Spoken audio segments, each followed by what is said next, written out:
प्रिय छात्रों, आप सभी का स्वागत है आपके अपने YouTube चैनल मैथ विनर्स में।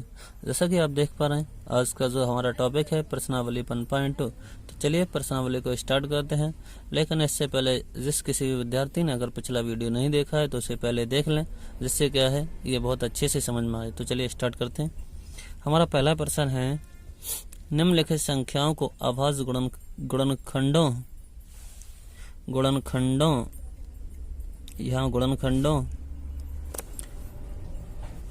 के गुणनफल के रूप में व्यक्त कीजिए।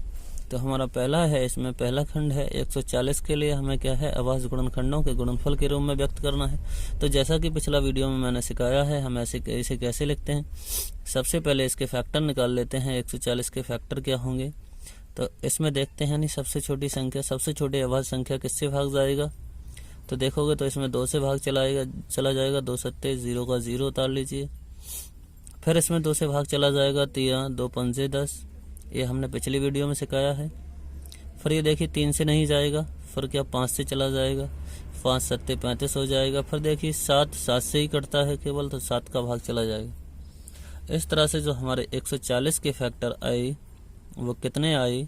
अगर इसको टुकड़ों के अभाज्य टुकड़ों के रूप में या फिर गुणनखंड के गुणनफल के रूप में लिखना चाहें तो इसे लिख सकते हैं 2 गुणा 2 गुणा 5 गुणा 7। जैसा कि मैंने इससे पिछली वीडियो में बताया है, अगर किसी भी नंबर का बेस सेम है और उसकी आपस में मल्टीप्लाई हो रही है तो घातें आपस में क्या होती हैं, जुड़ जाती है। अगर कोई भी बेस क्या है, समान है और उसकी आपस में मल्टीप्लाई हो रही है तो घातें जुड़ जाती हैं। इस तरह से जो 140 है इसे लिख सकते हैं। देखिए 2 की पावर 1 ये भी मैंने बताया है। अगर किसी की पावर कुछ नहीं है तो इसका मतलब उस पर पावर कितनी है, 0। तो 2 की पावर 1 और 1 कितनी हो जाएगी, 2 की पावर 2 हो जाएगी। इसी तरह से 5 की पावर 1 लिख सकते हैं और 7 की पावर 1। तो ये आपको समझ में आया होगा पहला प्रश्न। चलते हैं दूसरे प्रश्न की तरफ। तो दूसरा हमारा जो प्रश्न है वह है 156। तो ये आप खुद कर लेंगे, आसान है। उसके बाद में देखते हैं तीसरा, हमारा जो थर्ड प्रश्न है, हमें अभाज्य फैक्टर निकालने हैं किसके, 38 25 के। 38 25, तो ये 38 25 देखिए सबसे पहले तो ये 3 से कट जाएगा। क्या 3 से कट जाएगा, 3 से काटिए, 3 एकम 3, 3 दूनी 6, यहाँ से बचेगा 2, 3 सत्ते 21, 3 पंजे 15।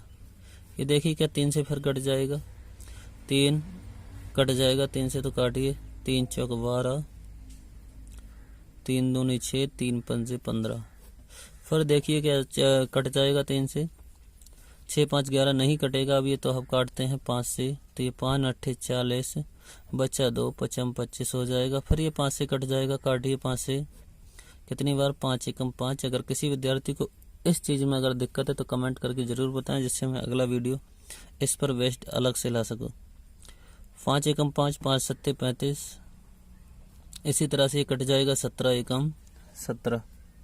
ओके, तो हम लिख सकते हैं, यानी जो हमारा 38 25 है उसे लिख सकते हैं कितना, 3 गुणा 3 गुणा 5 गुणा 5 गुणा 17। बस यही प्रश्न, यही इसका आंसर है। और आगे करना चाहो तो इसकी पावर 1, इसकी पावर 1, तो 3 की पावर 2 लिख सकते हो, क्योंकि घातें जुड़ जाएंगे। इसी तरह से 5 की घात भी 5 कितनी बार आया, 2 बार। तो इसी तरह से 17 सेम उतार सकते हो, 17 क्या है, सेम उतार दो। तो ये हमारा तीसरा प्रश्न हो जाता है इसी तरह से। अब देखते हैं चौथे की तरफ। चौथा है 5005। इसके अगर फैक्टर की बात करूं तो देखिए किससे कट जाएगा ये। सबसे पहले तो ये 2 से कटेगा नहीं, 3 से भी नहीं कटेगा, क्योंकि इनका जोड़ हो रहा है 10। तो हम चलते हैं, यानी 5 से कोशिश करते हैं। 5 से तो कट ही जाएगा, क्योंकि लास्ट में कितना है 5। तो 5 से काटोगे, 5 एकम 5, 0 0, 5 एकम 5। अब कोशिश करते हैं, क्या ये 5 से कटेगा, क्या ये 5 से कटेगा। तो 5 से तो नहीं कटेगा, फिर कोशिश कर लेते हैं। 6 तो एक अभाज्य संख्या है नहीं, फिर अभाज्य संख्या है 7। तो 7 से कोशिश करते हैं, तो 7 एकम 7, बचा कितना 3, 7 चौक 28, 7 तिया 21। अब फिर देखते हैं क्या ये 7 से कट जाएगा, क्या ये 7 से कटेगा। 7 से नहीं कटेगा, तो देख लेते हैं 11 से कट जाएगा, 11 एकम 11, बचा कितना है 3, तो 11 तिया 33। 13 देखिए किसी से नहीं कटता, 13 खुद में अभाज्य संख्या है तो ये 13 से ही कटेगा। इस तरह से जो हमारा ये है इसे हम क्या लिख सकते हैं, 5005 को हम लिख सकते हैं कितना, 5 गुणा 7 गुणा 11 गुणा 13, क्योंकि यहाँ पर कोई आधार 2 या 2 से अधिक बार नहीं आया, इसलिए इसे ऐसा ही लिखा रहने देते हैं। अगला देखते हैं, अगला है 74 29 के अगर फैक्टर करें, मैंने जैसा कि बता दिया है, अगर किसी भी बच्चे को इस चीज़ में दिक्कत है तो पहले कमेंट करें, उसके बाद मैं इस पर एक अलग से वीडियो ला दूंगा। तो चलिए अब देखते हैं इसे, ये किससे कट जाएगा, क्या ये 2 से कटेगा, नहीं कटेगा, क्या 3 से कटेगा, 7 9 2 11 नहीं कटेगा, क्या ये 5 से कटेगा, नहीं कटेगा, लास्ट में 5 नहीं है, क्या ये 7 से कटेगा, 7 एकम 7 7 7 चिंग 42 नहीं कटेगा, क्या ये 9 से कटेगा, 9 तो अभाज्य संख्या है, अभाज्य संख्या नहीं है। 11 से देखते हैं, 11 7 77 11 चौक 55 11 छिंग 66 नहीं कटेगा ये भी। फिर देखते हैं क्या ये 13 से कट सकता है, 13 चौका 52 13 पंजे 65 नहीं कटेगा ये भी। क्या ये 13 के बाद अभाज्य संख्या आपको पता है 17 है, तो क्या 17 से कटेगा, देखते हैं 17 से एक बार ट्राई कर लेते हैं। चलिए कट जाना चाहिए वैसे, 17 एकम 17। फिर देखिए कितनी बार जाएगा, ये कितना है 74, तो 17 चौका चला जाएगा 68, 17 चौका 68, तो यहाँ से बचेगा कितना, यहाँ से बचेगा 6 और ये बन जाएगा कितना 62, ये कितना बन जाएगा 62, तो 62 कितनी बार चला जाएगा, 17 चौका होता है 68, 17 तिया चला जाएगा, 17 तिया 51 हो जाएगा। उसके बाद देखिए यहाँ से 51 होते ही यहाँ से 62 से कितना बचेगा, ये बचेगा 9 2 11, ये हो जाएगा 119, तो 17 सत्ते होते हैं 119। इस तरह से ये 17 से कट जाएगा। अब 17 के बाद फिर देखते हैं कि 17 से कटेगा, 17 दूनी 34, बचा कितना है 6 3 9 97, 17 के पहाड़े में 97 नहीं आता तो 17 से नहीं कटेगा। फिर कोशिश कर लेते हैं क्या ये 19 से कट जाएगा, क्योंकि हमारी अगली अभाज्य संख्या 19 है, तो 19 से ट्राई करते हैं। तो 19 से देखिए कितनी बार में जाएगा, ये है 43, तो 19 दूनी 38, बचा कितना यहाँ से 5, तो 19 दिया 57। अब ये 23 खुद में अभाज्य संख्या है तो ये क्या है, खुद से ही कटेगा, तो ये कितना आ जाएगा 23 एकम 23। इस तरह से जो हमारा 74 29 है इसे हम लिख सकते हैं कितना, 17 गुणा 19 गुणा 23, 19 गुणा 23, और यही क्या है, इसके अभाज्य गुणनखंड है, और गुणनखंड की क्या हो रही है, गुणा, तो ये इनका क्या है, गुणनफल। बस यही हमसे पूछा था। तो चलिए अगले प्रश्न की ओर। हमारा सेकंड प्रश्न है, देखिए वह क्या कहता है, जो नीचे पूर्णांक दिए हैं, पूर्णांकों के निम्नलिखित युग्मों के एचसीएफ और एलसीएम ज्ञात कीजिए। तो समझ लीजिए, मैं बताऊंगा अभी एचसीएफ क्या होता है, एलसीएम क्या होता है। सबसे पहले तो इनके फैक्टर निकाल लीजिए आप। तो फैक्टर निकालेंगे, इनके अलग अलग गुणनखंड कीजिए, अभाज्य गुणनखंड। तो ये 26 के करोगे तो ये कितना आएगा, ऐसे लिख सकते हो 2 × 13, या मैं बार बार नहीं कराऊंगा, ये खुद कर लेंगे। फिर ऐसे 91 के अगर फैक्टर आप निकालेंगे तो ये आएगा 13 7 91, 7 × 13। अब इधर समझ लीजिए एचसीएफ, अगर हम किसी एक विधि है एचसीएफ निकालने की, एलसीएम निकालने की, कौन सी, अभाज्य गुणनखंड विधि। तो इस विधि में वैसे मैं पहली वीडियो में बता चुका हूँ कैसे निकालते हैं, लेकिन चलिए समझते हैं, यहाँ भी समझ लेते हैं एक बार दोबारा। अगर मान लीजिए हमारे पास कोई 2 या 2 से अधिक संख्याएं हैं और उनके हम मल्टीपल यानी गुणनखंड निकाल लेते हैं, अभाज्य फैक्टर कर लेते हैं, तो उनका जो एचसीएफ होता है, एचसीएफ में छुपा है इसका, एचसीएफ का जो एचसीएफ के नाम में ही सब कुछ छुपा है। तो एचसीएफ का मतलब है हाईएस्ट कॉमन फैक्टर, यानी इन दोनों संख्याओं में जो सबसे हाईएस्ट फैक्टर ऐसा कौन सा है, सबसे बड़ा गुणनखंड कौन सा है, दोनों में कॉमन है। तो सबसे बड़ा जो गुणनखंड है वह है 13। क्या है दोस्तों, 13। एचसीएफ का मतलब ये हाईएस्ट कॉमन फैक्टर। तो हाईएस्ट का मतलब महत्तम यानी सबसे बड़ा, कॉमन यानी दोनों में उभयनिष्ठ हो, और फैक्टर मतलब गुणनखंड। तो देखिए सबसे बड़ा है 13, दोनों में कॉमन है 13, तो यही क्या हो जाएगा हमारा एचसीएफ। और मैंने पहली वीडियो में लिखने का तरीका भी बताया, एचसीएफ किसका निकाला है, 26 91 का, तो कितना आ जाएगा 13। समझ में आया होगा शायद। अगर समझ में आया तो कमेंट कीजिए। अगला है सेकंड 510 और 92। तो सबसे पहले हमें कुछ नहीं करना है, सबसे पहले इन दोनों के फैक्टर कर लेते हैं। फैक्टर की बात करें 510 की तो ये 2 से कट जाएगा, इधर कर लेते हैं 2 से कट जाएगा, यानी 510 के अगर फैक्टर निकालें तो 2 से काटो, 2 दूनी 4, बचा कितना 2 पंजे 10, 2 पंजे 10 ये आ जाएगा। उसके बाद देखिए 2 से नहीं कटेगा, फिर 5 से काट के देख लेते हैं। वैसे 3 से भी कट जाएगा, 3 से भी कट जाएगा। अगर ये किसी को पूछना है ये इतनी जल्दी मैं कैसे कर लेता हूँ कि ये 3 से नहीं कटेगा, ये 5 से नहीं कटेगा, ये पता कैसे चलता है, ये होते हैं विभाज्यता के नियम। तो अगर ये पता नहीं है तो आप कमेंट कीजिए, जिससे मैं एक वीडियो बना दूंगा विभाज्यता के नियमों पर आधारित, जिससे आपको तुरंत ही पता चल जाएगा ये संख्या कौन से नंबर से कटेगी और कौन से नहीं कटेगी। तो 3 से काटोगे तो ये कितनी जाएगा, 3 अट्ठे 24 बचा 1, तो 3 पंजे 15।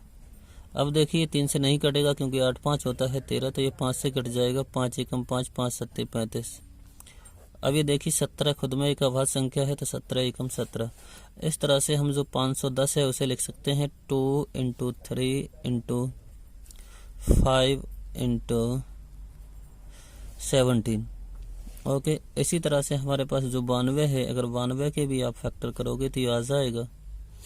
देखिए एक बार मैं कर देता हूँ, तो ये 2 चौक 2 छंग 12, 2 दूनी 2 तिया, तो ये आ जाएगा कितना 2 × 2 × 3। तो मैंने बताया कॉमन देखना है सबसे पहले तो आपको, यानी दोनों जगह कॉमन क्या है, सबसे बड़ी से बड़ी संख्या ऐसी कौन सी है दोनों में क्या है कॉमन है।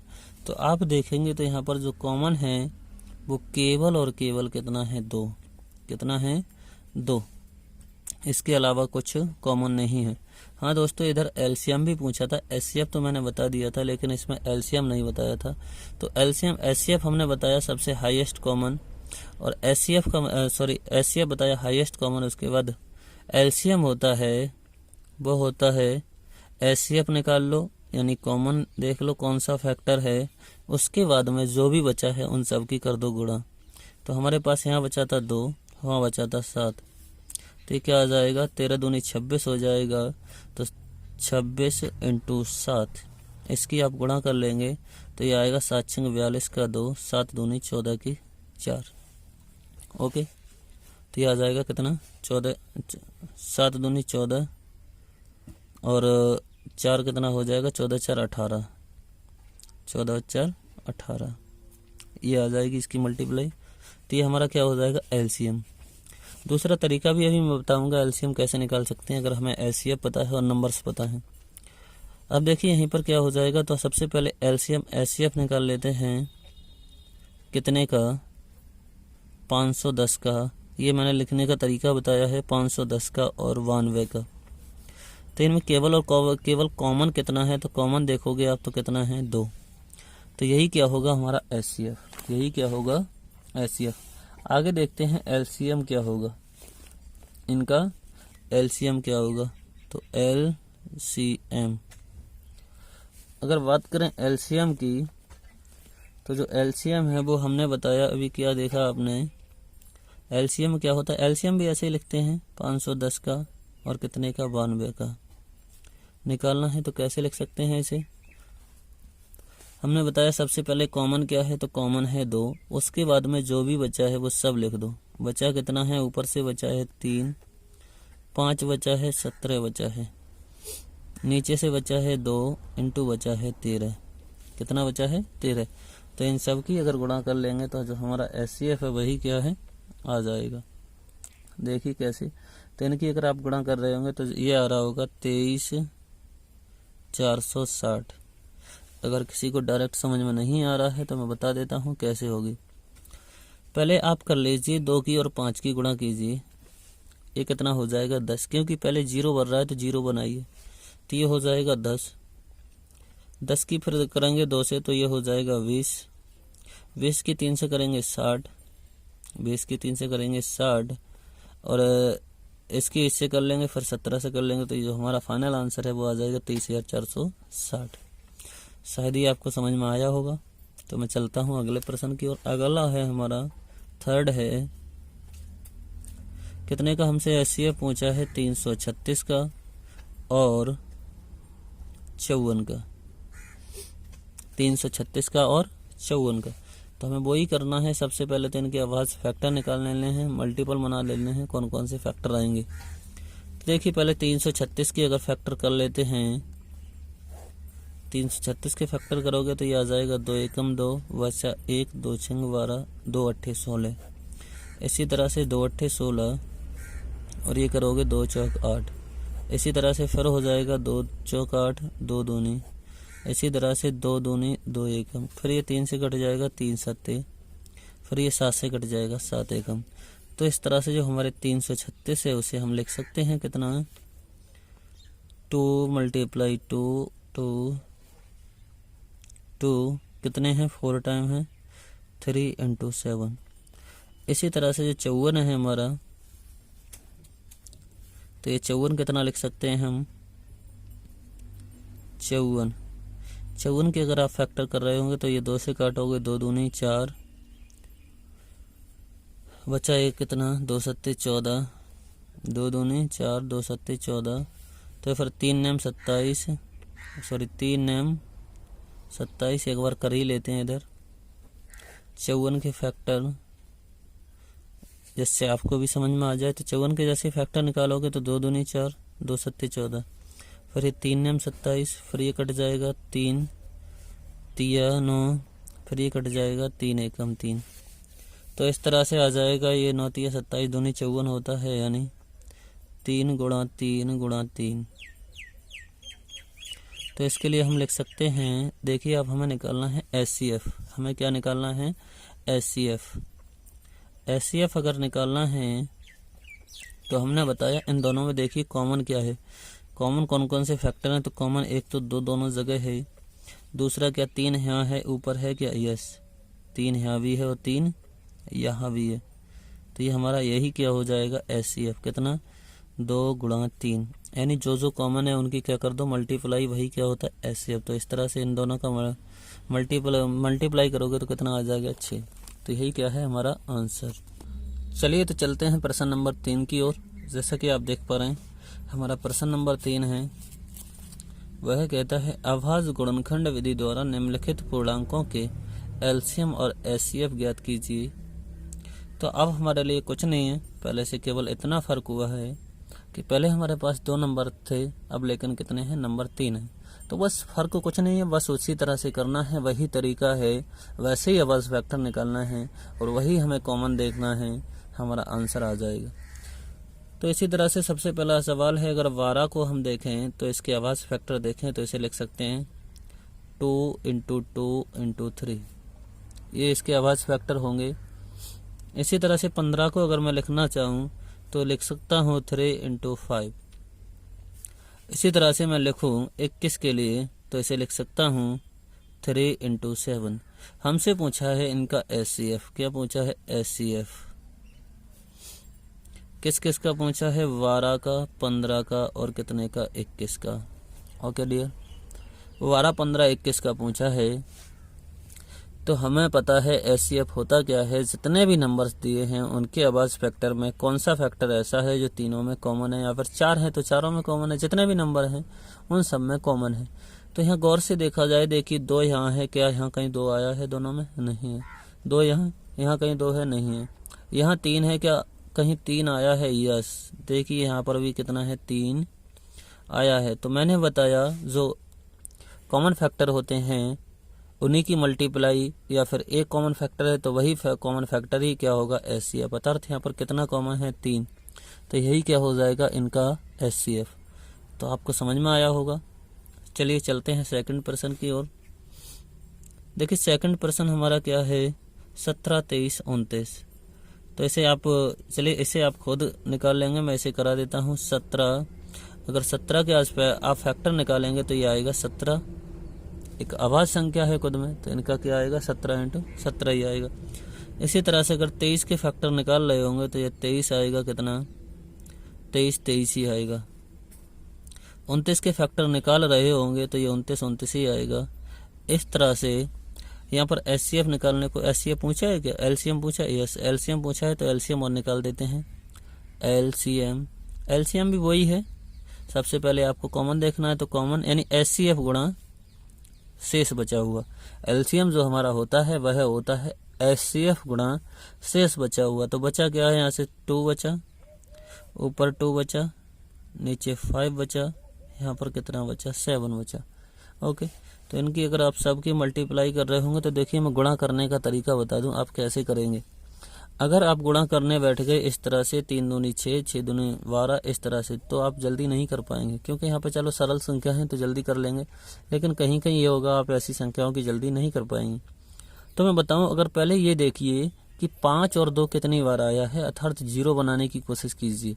तो मैं यहाँ 0 बनाने की कोशिश करूँ तो 5 की 2 से करूँ तो ये 10 हो जाएगा, 10 की 2 से करूँ 20 हो जाएगा, 20 की 3 से करूँ 60 हो जाएगा, और 60 की इससे करूँ तो ये हो जाएगा 7 छिंग 42, 42 का मतलब 420।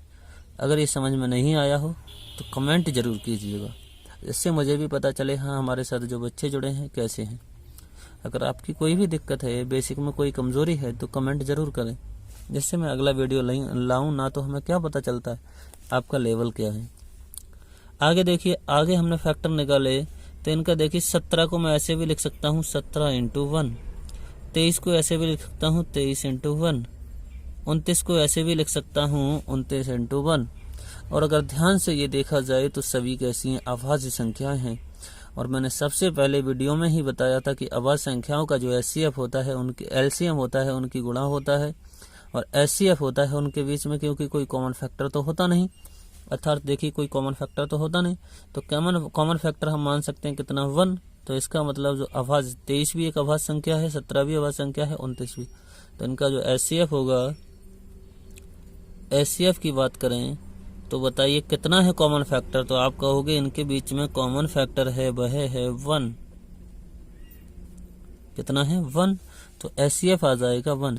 अब कुछ बच्चों के दिमाग में आ रहा होगा सर आपने यहाँ तो 17 × 1 किया, लेकिन यहाँ भी तो आप 3 × 1 कर सकते थे या फिर 2 × 1 कर सकते थे यहाँ पर भी। तो देखिए बेटा, यहाँ पर कोई भी दिक्कत नहीं आती। अगर आप 1 कॉमन लेते तो 1 की इससे मल्टीप्लाई करते, तो 3 की 1 से मल्टीप्लाई करते, 3 ही रहता, इसलिए हम 1 नहीं लेते। लेकिन यहाँ पर कोई 1 के अलावा है नहीं तो 1 ही ले लेते हैं। अब बात करते हैं LCM की। तो जैसा कि मैंने बताया LCM क्या होता है, सबसे पहले HCF कितना है, 1। उसके बाद में जो भी बचा है, तो बचा है 17, यहाँ से बचा है 23, यहाँ से बचा है 29, यहाँ से कितना बचा है 29। इतनी बात आपको समझ में आ रही होगी। अगर ये समझ में आ रहा है तो जल्दी से इसमें कमेंट कर दीजिए, जिससे क्या है मैं अगला प्रश्न कराऊं। तो अगर आप इस सब की मल्टीप्लाई कर रहे होंगे तो देख रहे होंगे 17 की 23 से कर रहे होंगे, फिर इसकी यानी 29 से कर रहे होंगे, तो जो आपका आंसर आ रहा होगा, क्योंकि टाइम लगेगा इसलिए मैं मल्टीप्लाई नहीं कर रहा हूँ, मैं डायरेक्ट आंसर बता रहा हूँ, क्या आएगा 11,339, ये आपका आंसर होगा। तो चलिए थर्ड पर्सन की, और थर्ड पर्सन आप खुद ही कर लेंगे, चलो मैं करा ही देता हूँ जल्दी से। 8 की अगर कॉमन फैक्टर निकाल रहे होंगे तो 8 का जो फैक्टर आएगा वो आएगा 2 × 2 × 2। इसमें किसी को दिक्कत नहीं होना चाहिए। इसी तरह से अगर 9 के फैक्टर निकाल रहे होंगे तो ये आएगा 3 × 3।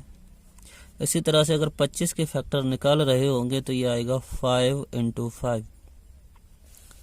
इस तरह से हमें इनका HCF देखना है।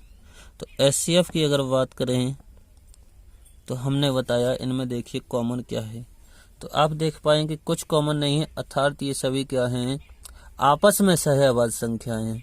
आपस में कैसी हैं, सहअभाज्य संख्याएं।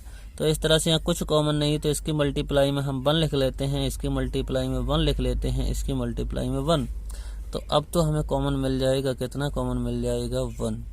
कितना, 1। तो इनका जो HCF होगा वो कितना होगा, 1। अगर LCM की बात करेंगे तो LCM देखिए क्या होगा, LCM होगा HCF कितना है, 1।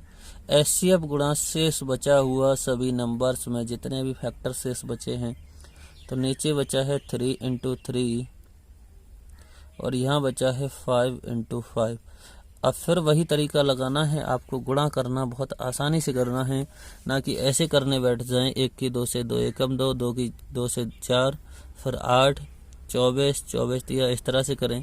यह तरीका बिल्कुल गलत है।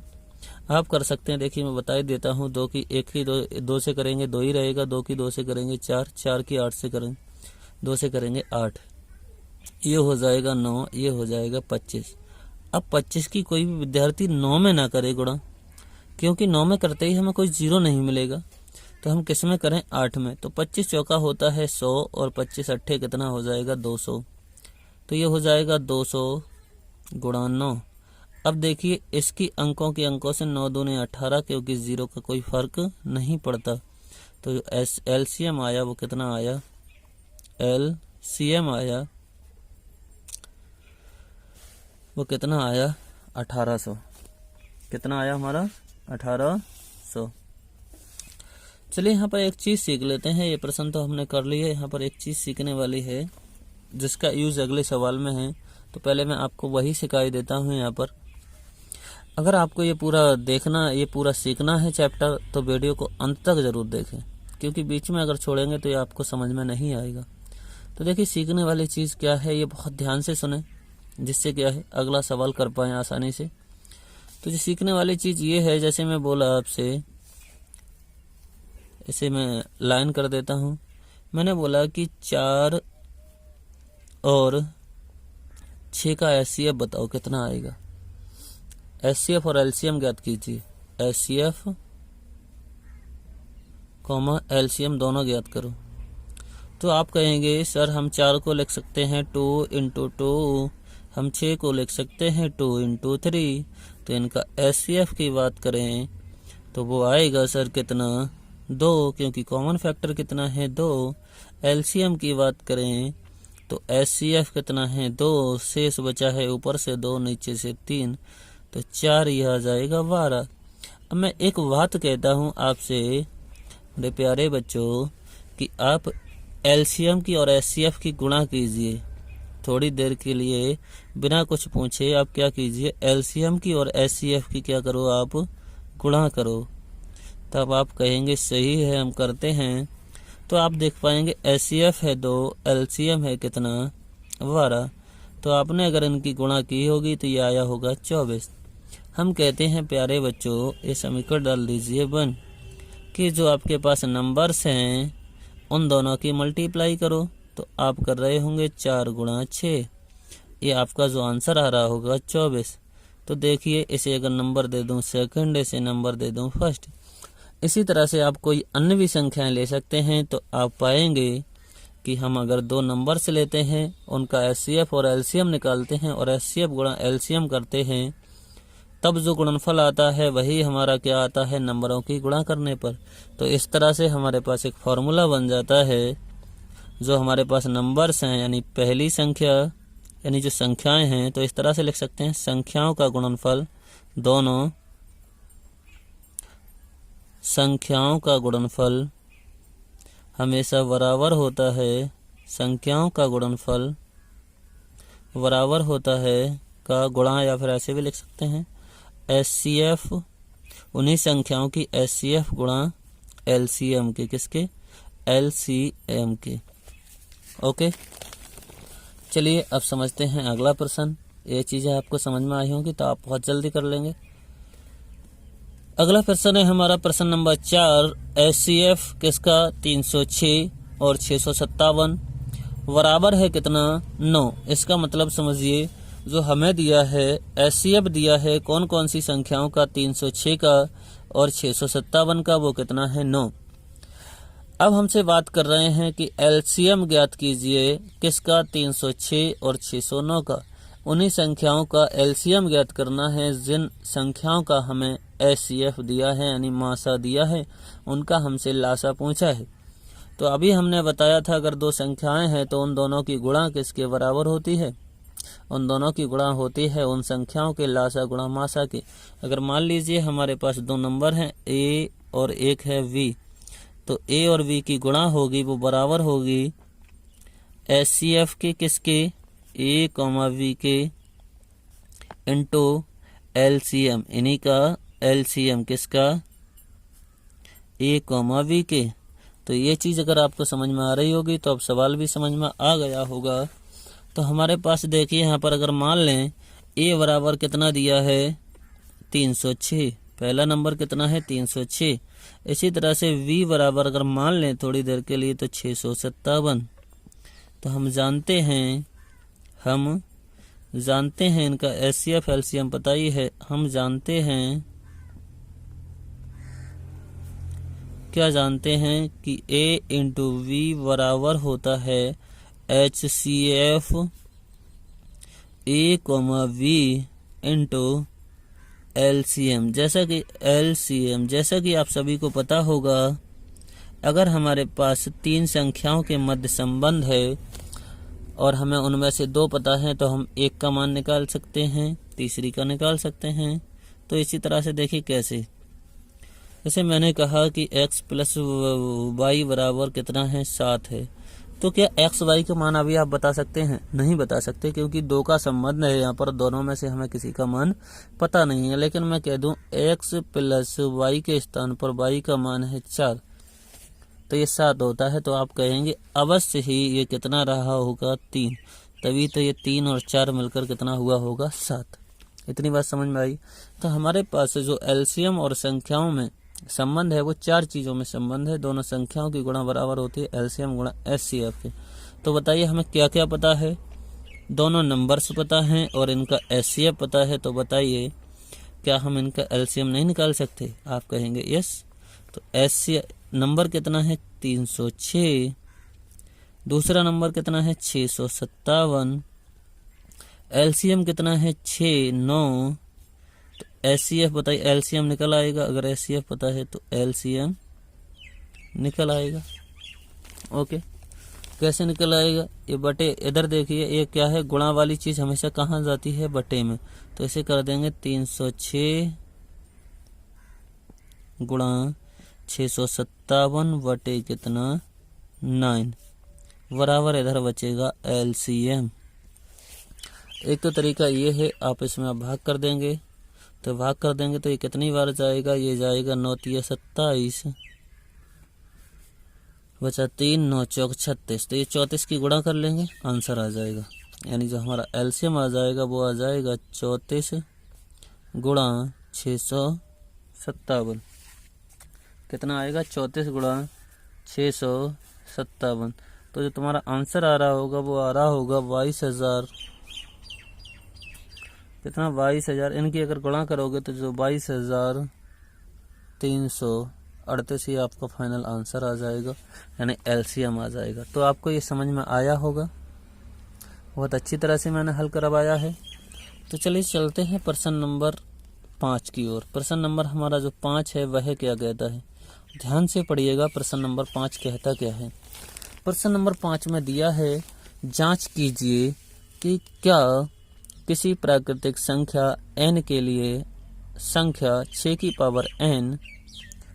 पावर n अंक 0 पर समाप्त हो सकती है। अंक 0 पर समाप्त हो सकती है। अगर वैसे मैं देखूं तो ये सेम उदाहरण है, इसी प्रश्नावली का पहला शायद उदाहरण है। तो वैसे तो आप उसकी तरह कर सकते हैं, लेकिन वहाँ पर भाषा आपको वही लिखनी है। लेकिन मैं समझाए देता हूँ ये है क्या, मतलब क्या है पूछा। जैसे मैं बोलूँ आपसे कि 10 है, कितना है? 10 है। बताइए 10 की पावर n है। अगर 10 की पावर n है तो किस पावर के लिए 0 देगा? तो आप कहेंगे चाहे इसकी पावर 1 कर दें, चाहे इसकी पावर 2 कर दें, चाहे कितनी भी पावर कर दें, लेकिन ये हमेशा क्या है? इकाई जो अंक है, इकाई अंक अर्थात जिस अंक पर ये समाप्त होगा वहां पर कितना आएगा? 0 आएगा। क्योंकि एक पावर रख देंगे तब इसका मान 10 होगा। तो कितने पर? 0 पर समाप्त हो रहा है। 2 रख देंगे तो 100 आएगा। इसी तरह से यहाँ पर समझने वाली ये चीज है कि मुझे ये बताओ आप, जो 0 है वो बनता किससे है? 0 बनता किससे है? तो 0 का जो निर्माण होता है वो 2 की गुणा अगर 5 से करें तो इससे निर्माण होता है। अगर किसी भी नंबर में 2 और 5 नहीं है, किसी भी गुणा में 2 और 5 नहीं है, तो इसका मतलब वहां पर भी 0 कभी नहीं आ सकता। तो 0 का निर्माण है 2 और 5 से होता है। जैसे समझिए मैंने कहा आपसे 3 2 × 3 × 4, क्या बताइए इस संख्या है, ये संख्या 0 पर समाप्त होगी, अर्थात इसके अंत में कभी 0 आएगा? इकाई अंक में कभी नहीं आएगा। आप देख भी सकते हैं 4 × 12, 12 दूनी 24, 24 में कोई अंत में 0 नहीं है, अर्थात ये 0 पर समाप्त नहीं होती। मैंने आपसे बोला 2 × 3 × 5, यहाँ देखिए आपके लिए दो चीजें दिखाई दे रही हैं, 2 × 5, तो देखिए आप स्वयं ही पाएंगे कि यहाँ पर क्या आएगा? 0। 5 × 15, 15 दूनी 30, 30 का मतलब है यहाँ पर 0 हमारा आ चुका है। ये संख्या किस पर समाप्त हो रही है? 0 पर। लेकिन यहाँ देखिएगा क्या 6 की पावर किसी भी 6 की पावर n है, इसमें अगर n बराबर में 1 ले लूँ, कितना ले लूँ? 1। n बराबर अगर 1 ले लूँ तो 6 की पावर 1 बन जाएगी 6। इसी तरह से 6 की पावर अगर 2 ले लूँ, n का मान 2 ले लूँ तो क्या है? तो ये बन जाएगी 36। इसी तरह से 6 यानी कितना ले लूँ? 3 ले लूँ तो इस तरह से ये बन जाएगा 36, यानी 6 छदम 36 के 6, 6 × 18, 18 और 3 कितना हुआ? 21, 216। इसी तरह से कोई भी आप n का मान ले लें, कोई भी n का मान ले लें, लेकिन ये कभी भी क्या है? 0 पर समाप्त नहीं होगा। इसका कारण क्या है? इसका कारण अभी आपने सीखा है, क्योंकि इससे के कितनी भी घात कर लें, लेकिन यहाँ पर क्या है? 2 और 5 नहीं है। कितना नहीं है? 2 और 5 नहीं है। तो समझ में आया होगा, n की पावर 6 की पावर n कभी भी 0 पर समाप्त नहीं हो सकती। क्यों नहीं हो सकती ये मैंने बता दिया। बात रही भाषा की, तो भाषा आप उदाहरण से उतार लेंगे और समझ जाएंगे। यहाँ तक मैंने समझा दिया, प्रश्न तो खत्म हुआ, लेकिन भाषा की बात है तो भाषा आप उदाहरण से उतार लेंगे। तो चलिए चलते हैं प्रश्न नंबर 6 की ओर। देखिए प्रश्न नंबर क्या कहता है, व्याख्या कीजिए कि क्या 7 × 11 × 13 + 13 और 7 × 6 × 5 × 4 × 3 × 2 × 1 प्लस कितना 5, ये भाज्य संख्याएं क्यों हैं? हमसे सिद्ध करवा रहा है, इसका मतलब पूछ रहा है ये भाज्य संख्याएं क्यों हैं। तो सबसे पहले आपको याद करना चाहिए, जैसा कि मैंने वीडियो नंबर इससे पिछला जो वीडियो करवाया है उसमें मैंने बहुत ही अच्छी तरह से बताया है कि भाज्य संख्याएं होती क्या हैं। दो परिभाषाएं बताई हैं, भाज्य क्या होती हैं, अभाज्य क्या होती हैं। तो उसमें मैंने बताया था, एक बार मैं फिर बता देता हूँ। भाज्य संख्याएं वह होती हैं जिनके 2 गुणनखंड होते हैं, 2 से अधिक गुणनखंड होते हैं। वह संख्याएं जिनके 2 से अधिक गुणनखंड होते हैं, जैसे मैंने मान लीजिए मैंने कहा 4, तो क्या 4 एक भाज्य संख्या है या नहीं है? तो 4 इनके गुणनखंड निकालें तो 4 के जो गुणनखंड होंगे वो होगा 2 × 2 × 1। इसके जो टोटल गुणनखंड है वो कितने हैं? 3। इस तरह से जो हमारी 4 संख्या है ये भाज्य संख्या है। दूसरी तरह से मैंने तुम्हें बताया था कि दूसरे प्रकार से परिभाषा दी थी, भाज्य संख्याएं वे होती हैं जो स्वयं तथा एक के अलावा अन्य से भी विभाज्य हों, स्वयं तथा एक के अलावा अन्य संख्याओं से भी विभाज्य हों। तो इस तरह से जो हमारा 4 है वह 1 से भी विभाज्य है, 4 से भी विभाज्य है, और ये क्या है? 2 से भी विभाज्य है। तो ये हमारी क्या है? भाज्य संख्या है। आपको इतनी बात समझ में आई होगी। चलिए प्रश्न कोशिश करते हैं। हम पहली संख्या दिया है 7 × 11 × 13 + 13। अगर मैं इसे लिखना चाहूं तो देखिए 11 यहाँ भी, 13 यहाँ भी है, 13 यहाँ भी है, तो मैं इस पूरी संख्या से 13 को निकाल सकता हूँ, कॉमन निकाल सकता हूँ। तो यहाँ से बचेगा 7, यहाँ से बचेगा 11, प्लस कितना बचा? यहाँ से कुछ नहीं तो यहाँ से बचा 1। इतनी बात आपको समझ में आई होगी। अब देखिए 13 ऐसे ही लिखा रखें आप, 11 की अगर 7 से करेंगे तो ये हो जाएगा 77 + 1। ध्यान देंगे तो ये हुआ 13 और ये हो गया 78। कितना हो गया? 78। इस 78 को मैं लिख सकता हूँ 2 × 2 × 6 बचा 2 9 18, और इसे लिख सकता हूँ 13 × 2 × 13 × 3। इसका मतलब जो हमारा नंबर था उसके कुल कितने फैक्टर हो गए? फैक्टर हो गए 4। हमारे पास कितने फैक्टर हो गए? 4। और हमने सीखा है भाज्य संख्याएं वही तो होती हैं जिनके फैक्टर 2 से अधिक हो, तो इनके तो 4 हैं, तो ये भाज्य संख्या है। यहाँ तो हम लिख सकते हैं, यहाँ संख्या के गुणनखंडों की संख्या, गुणनखंडों की संख्या, खंडों की संख्या कितने से अधिक है? 2 से अधिक है, 2 से अधिक है। अतः यह भाज्य संख्या है, अतः यह भाज्य संख्या है। क्यों का कारण पता चल गया है। भाज्य संख्या वही तो होती हैं जिनके 2 से अधिक गुणनखंड हो, तो यहाँ पर भी क्या है, इसके 2 से अधिक गुणनखंड है, तो इसलिए क्या है, ये भाज्य संख्या है। इसी तरह से हम ये दिखा देते हैं दूसरा नंबर। तो दूसरा नंबर है हमारा कितना, 7 × 6 × 5 × 4 × 3 × 2 × 1 प्लस कितना 5। तो अगर ध्यान से देखेंगे आप तो यहाँ से क्या है, 5 कॉमन मिल जाएगा, क्योंकि दोनों स्थान पर क्या है, 5 है हमारे लिए। 5 हमारे लिए यहाँ भी दिया है, 5 यहाँ भी दिया है, तो यहाँ से 5 कॉमन निकल आएगा। तो यहाँ से बचेगा 7 × 6 × 4 × 3 × 2, 1 लिखें चाहे मत लिखें कोई फर्क नहीं पड़ता, प्लस कितना 5 के स्थान पर कितना बचेगा 1, क्योंकि 5 हम निकाल चुके कॉमन। तो इसी तरह से इस नंबर को लिख सकते हैं, आगे हल करना चाहें तो 5 गुणा ये हो जाएगा 7 × 6 = 42, 42 की अगर 4 से करेंगे तो ये हो जाएगा कितना, पूरी संख्या की गुणा कर लें तो 7 × 6 = 42, 4 दूनी 8, 8 दूनी 16, सॉरी 4 × 3 = 12, 12 दूनी 24, प्लस का कितना है 1 है। ओके, ये आया 5। ये अंदर देखिए 24 की अगर 2 से कर रहे होंगे तो ये आ रहा होगा 24 दूनी 48, 48 के 8, हासिल कितना लगेगा 4, 24 चौका होता है 96, 96 और 4 कितना हो जाएगा 100, 96 और 4 कितना हो जाएगा 100। तो ये हो जाएगा 1008 प्लस कितना 1, 1008 प्लस कितना हो जाएगा 1। तो यहाँ से ये हो जाएगा 5 × 1009, 1009। अब देख पा रहे होंगे अगर इसकी गुणा में मैं 1 और लिख दूं, इसे ना भी तोड़ें आप, इसकी गुणा में 1 और लिख दूं तो इस नंबर के कितने गुणनखंड हो गए, इसके हो गए 1 2 3।